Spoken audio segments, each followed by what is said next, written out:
Selamat pagi Bapak Ibu Saudaraku yang dikasihi Tuhan. Berjumpa lagi dengan saya Hezkiel Wijaya di kesempatan pagi hari yang indah ini. Kita bersyukur pagi hari ini oleh karena kasih kemurahannya kita kembali bangun, semua oleh karena pemeliharaannya. Apapun keadaanmu pagi hari ini, tetaplah bersyukur dan berterima kasih sebab Tuhan baik memberi kita kesempatan untuk menjalani hari yang baru. Di kesempatan pagi hari ini kita akan merenungkan kebenaran firman Tuhan yang diambil dari kitab Mazmur pasal 38 ayat 1 sampai ayat yang ke-9.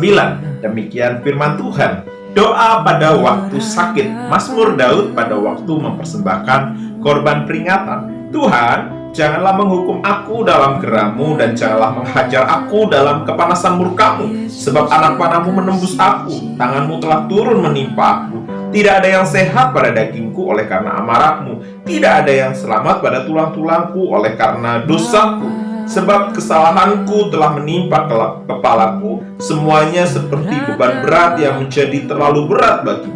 Luka-lukaku berbau busuk bernanah oleh karena kebodohanku. Aku terbungkuk-bungkuk sangat tertunduk, sepanjang hari aku berjalan dengan duka cita. Sebab pinggangku penuh radang, tidak ada yang sehat pada dagingku. Aku kehabisan tenaga dan remuk redam. Aku merintih karena degap-degup jantungku. Bapak Ibu Saudaraku yang dikasihi Tuhan, hari ini kita mau merenungkan kebenaran firman Tuhan tentang sakit karena dosa. Sakit karena dosa. Ada 3 sumber penyakit di dalam kehidupan kita. Salah satunya adalah sakit karena dosa. Yang kedua adalah sakit karena pekerjaan iblis atau kuasa gelap. Seperti misalnya karena santet, ya sudah ke dokter, kemana-mana, diobati, tidak sembuh-sembuh, bahkan mungkin ketika dicek, diagnosa tidak ada satu penyakit apapun, tetapi di dalam tubuhnya dia selalu merasa ada sesuatu yang tidak beres, atau dia mengalami sakit tetapi tidak ada sakit penyakitnya. Padahal ketika didiagnosa secara medis semuanya sehat. Ya, itu bisa jadi karena itu pekerjaan dari iblis atau mungkin orang yang tidak suka dengan kita sehingga ia mengirimkan hal-hal yang tidak benar, dan itu memang ikatannya dengan kuasa iblis. Nah, yang ketiga adalah sakit karena pola atau gaya hidup, ya, dari mungkin cara makan, minum yang dalam jangka panjang hingga akhirnya menimbulkan sakit penyakit seperti diabetes dan lain sebagainya. Nah, jadi ada 3 sumber penyakit. Yang pertama karena dosa, yang kedua karena gaya hidup, pola makan, yang ketiga karena kuasa gelap. Nah, atau pekerjaan iblis. Hari ini kita merenungkan tentang sakit karena dosa, ya. Sakit karena dosa pun ada beberapa hal bagian, ya. Dosa karena dosa warisan atau dosa dari nenek moyang, ya, nenek moyangnya sakit sesuatu, terus ada anaknya juga sakit sesuatu, dan ke bawahnya juga ada sakit sesuatu. Nah, namun kita belajar dari Daud, ini adalah tentang dosa pribadi. Dosa yang dibuat oleh Daud sendiri. Dan Daud mengalami satu kesakitan yang luar biasa ketika ia menyembunyikan dosa di dalam hatinya. Sekalipun mungkin orang lain tidak tahu akan segala dosa atau perbuatan-perbuatan jahat yang diperbuat oleh Daud, tetapi kita tidak bisa bersembunyi karena kita memiliki Allah yang hidup. Dia tahu segala sesuatu yang kita buat. Dia mengerti segala sesuatu yang kita lakukan. Dia tahu seluruh keberadaan hidup kita, dan dia mengerti akan segala sesuatunya. Dan jikalau kita melakukan dosa, lawan kita adalah Tuhan. Bisa dibayangkan ketika kita melawan sang penguasa kita, apa daya kita sebagai manusia? Daud menyadari tentang dosanya. Dia mengerti tentang seluruh keberadaannya, dan dia merasa tersiksa atas setiap sakit penyakit yang dia derita. Tidak ada jalan yang bisa dia tempuh untuk dia bisa sembuh dari setiap sakit penyakit.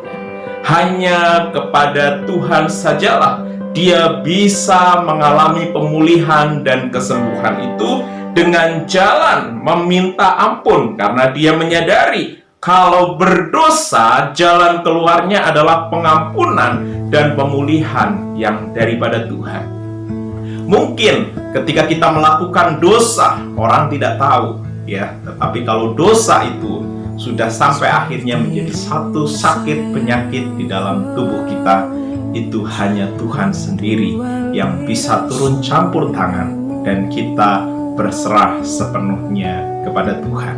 Dosa apapun yang engkau sembunyikan ya akan menyebabkan banyak hal terjadi di dalam tubuh kita.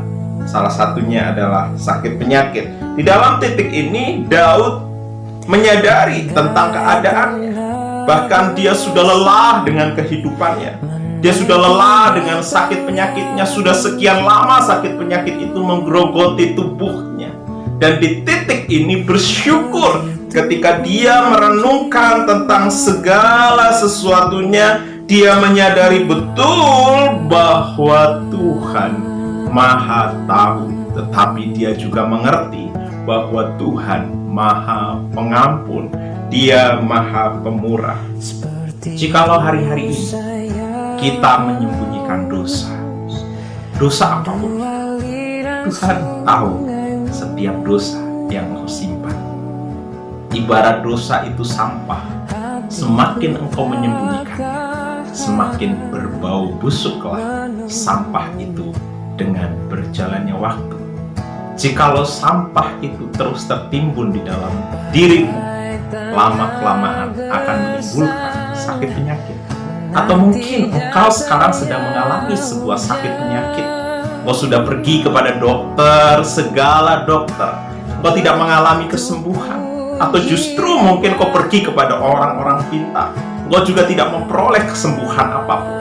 Justru sakit penyakitmu semakin bertambah parah. Mungkin salah satunya adalah dosa yang engkau simpan. Dosa apapun itu tidak bisa engkau sembunyikan di hadapan Tuhan.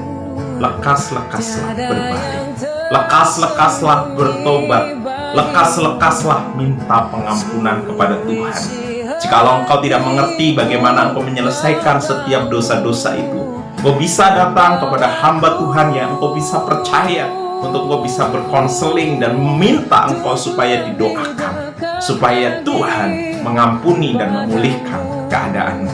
Daud menyadari betul, dia merasa bahwa dosa itu sudah sedemikian rupa menggerogoti kehidupannya, sehingga di ayat 19 dia berkata, "Ya, aku mengaku kesalahanku, aku cemas karena dosa." Dia menyadari karena dosanya lah yang menyebabkan sakit penyakit itu. Dia mungkin sudah berobat, dia mungkin sudah berusaha mencari jalan-jalan untuk dia memperoleh kesembuhan, tetapi mungkin dengan kekuatan dia pun gak mendapatkan pemulihan dan kesembuhan itu. Tapi di satu titik, di kejenuhan dia, di dalam dia berusaha untuk memperoleh kesembuhan, dia mendapati ternyata saya sakit disebabkan oleh karena dosa. Memang berat untuk mengaku dosa, memang sulit untuk mengaku dosa, apalagi mengaku dosa terhadap sesama manusia di hadapan hamba Tuhan. Apalagi orang kita kadang mengaku dosa di hadapan Tuhan yang tidak terlihat saja. Kadang ada rasa sesuatu yang berat untuk kita ungkapkan di hadapan Tuhan. Tetapi jangan keraskan hatimu, ya. Janganlah engkau sombong, tetapi rendahkanlah hatimu.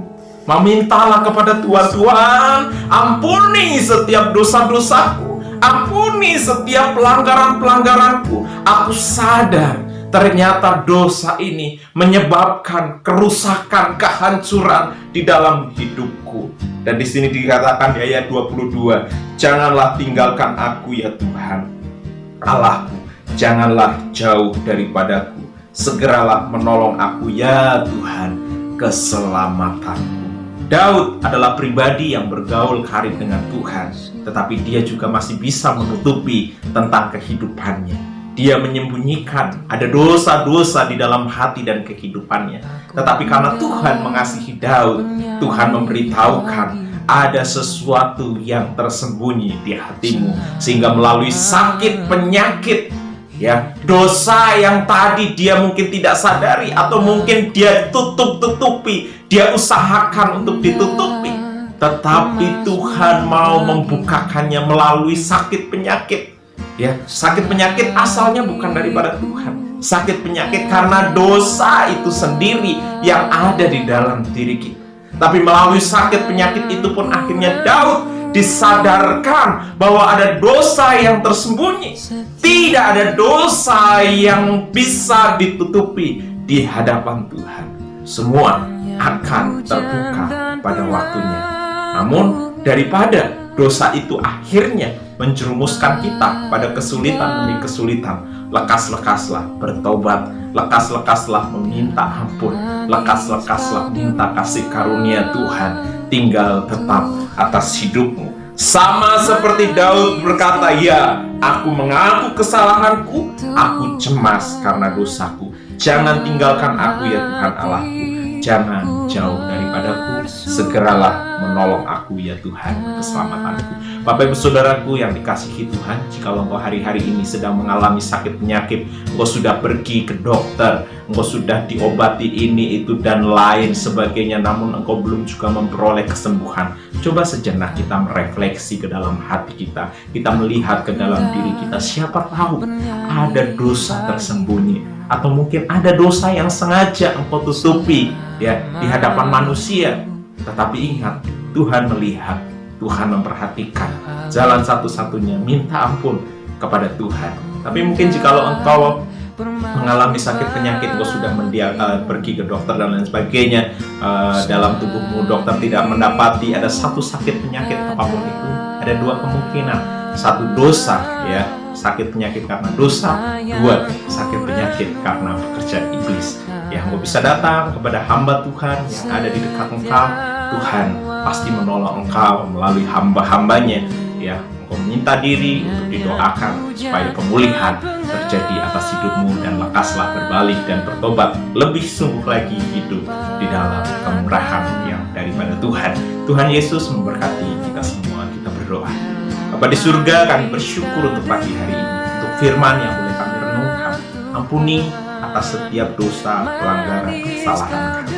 Jikalau hari-hari ini kami sedang mengalami kelemahan fisik, sakit penyakit, apapun bentuknya itu, dan jikalau itu didapati oleh karena dosa kami, oleh karena pelanggaran-pelanggaran kami meminta ampun di hadapan Tuhan. Tuhan, pulihkan keadaan kami, Tuhan sembuhkan sakit penyakit kami. Hari ini kami menjalani hari yang baru, dalam kekuatan yang baru, berkat yang baru di dalam Tuhan. Biarlah anugerah kemurahan itu yang melingkupi seluruh keberadaan Tuhan. Kami berserah di sepanjang hari ini ke dalam tangan di dalam nama Tuhan Yesus Kristus kami berdoa dan mengucap syukur. Haleluya. Amin. Bapak Ibu Saudaraku, jika kau sedang mengalami sakit penyakit dan kau rindu untuk didoakan, ya Bapak Ibu Saudara bisa tulis pesan baik melalui komentar atau bisa melalui akun Facebook saya Heskiel Wijaya, dan bisa juga di IG juga bisa ya Heskiel Jai. Ya Bapak Saudara bisa buka di sana dan tinggalkan di info pesan.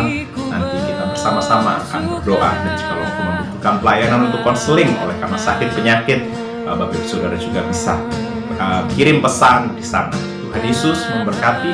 Kita percaya Tuhan baik buat setiap kita. Haleluya.